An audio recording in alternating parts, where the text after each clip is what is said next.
ஒரு அம்மா தான் பையனை போட்டு அடிச்சுக்கிட்டு இருக்காங்க. எதுக்குன்னா அவன் தன்னோட வயசுல கூட உள்ள பொண்ணை லவ் பண்ணான்னு. இப்போ அந்த பையனுங்க பிடிச்சி மொட்டை அடிச்சு விட்றாங்க. அவன் கண்ணு முன்னாடியே அவன் காதலிக்கு கல்யாணம் நடந்துருது.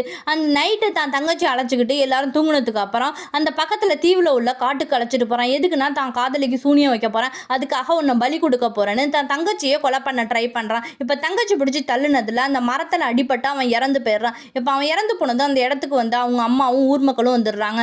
ஊர் மக்கள்லாம் சொல்கிறாங்க, உன் பையன் நிறைவேறாத ஆசையில் இறந்து போயிருக்கான், அவன் கண்டிப்பாக ராட்சசனாக மாறிடுவான், அவனை நம்ம அடைச்சி வைக்கணும்னு சொல்லி அந்த மரத்திலேயே பூஜை பண்ணி அவனோட ஆவியை அங்கேயே அடைச்சி வச்சிடுறாங்க. இப்படியே பல வருஷம் போயிடுது.